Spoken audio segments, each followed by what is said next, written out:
Today we're discussing nostalgia, which is actually why I got this. I made this video, and got these, and made this and this video, and got this, and made this video, and this video, and this video. Your video tipping the show.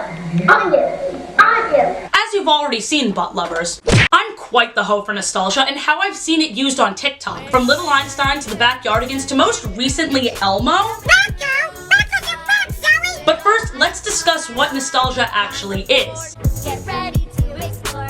This part of the conversation is heavily inspired by the nostalgia effect, which I highly suggest you check out on YouTube. The first definition of nostalgia that they give us is a romanticized version of the past, which sounds like it has a negative connotation to it, but over time, this definition has changed and the way we look at nostalgia has actually leaned more towards the positive side. In the video, they describe it as adding a texture to life, which I interpret as viewing a past, possibly negative event with new eyes, and reminding us that life is ever changing. I have a little personal anecdote about this. So when I was studying abroad in London, I thought right after I got back, this was the best experience ever. And when I was just raving about how much fun I had in London, oh, London's the best, my mom quickly sat me down and was like, you called me almost every day crying about how much you wanted to go home. And like I said, that's just one of the really interesting effects of nostalgia. It kind of just filters out the bad parts of things. It is frequently described as a bittersweet emotion, and the Oxford Press explains that it is experienced in the hippocampus, substantia nigra, ventral tegmental area, and ventral striatum.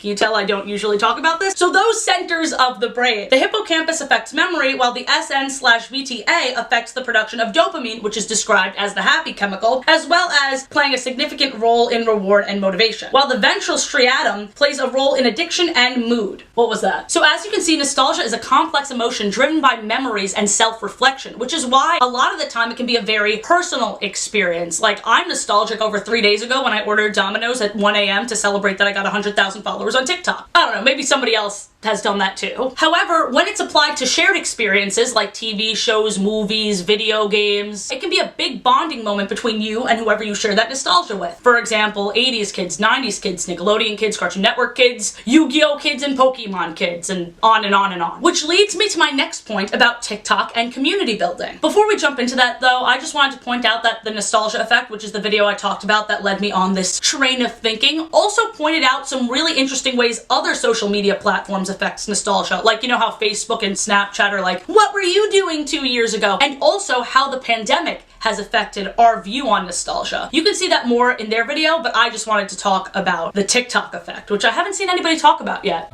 Get ready to explore. There's so much to find. I didn't really think of nostalgia much when the Little Einstein theme song was briefly trending, or when the Backyardigans absolutely dominated the TikTok top sounds for a little while, because I just wrote it off as them being earworms, which we'll talk more about later. But when Elmo and his I don't give a fuck attitude came into the scene, I was confused beyond belief. Because even though these clips were hilarious, there were straight up clips from Sesame Street on my For You page. More specific than that though, I actually saw a scene from Ni Hao Kai Lan on my For You page, and how much of a bitch Ho-Ho is, which he really was. I'm so mad! So unnecessary, wait. Ow! Ho-Ho! He's the shortest motherfucker in their entire friend group. He's really pushing his luck, because one day, one of them's gonna snap. That's all I'm gonna say. If I was Rin2, dude, I would've just picked him up and chucked him.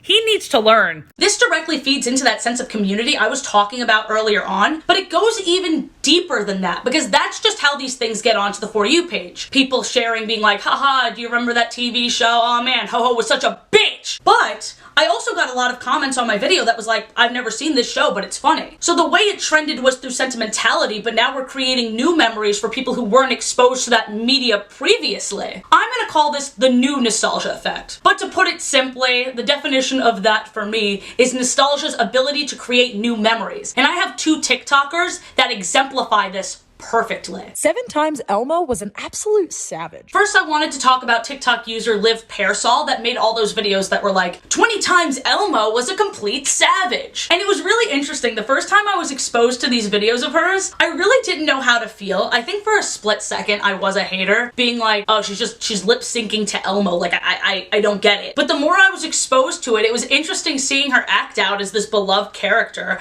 And also, she made the audios herself. She made the compilation. congratulations. I don't know, I would consider that to be transformative, and also, she already had a large TikTok following, but it significantly increased in the month of January, which is when she really started to make these videos. I think she's also very smart for pointing out funny writing in other series, like she didn't just stick on the Elmo train, like that can only take you so far. Other examples of this fun little nostalgia niche videos are 17 times DW had a god complex, 13 times Olaf had an existential crisis, 16 times King Julian was absolutely iconic, 20 times Megamind was a relatable king. And she really stuck it to the people that thought she was a one-trick pony, because nostalgia is a powerful tool, and the way she's using it really points out the clever writing in shows and movies that we would usually dismiss as being babyish or for kids. It translates really well into her videos, and I love her body language and her expressions. I wanted to talk to you about my TikTok friend catmaryyyy, because her page is actually really interesting. She makes her appreciation of different TV shows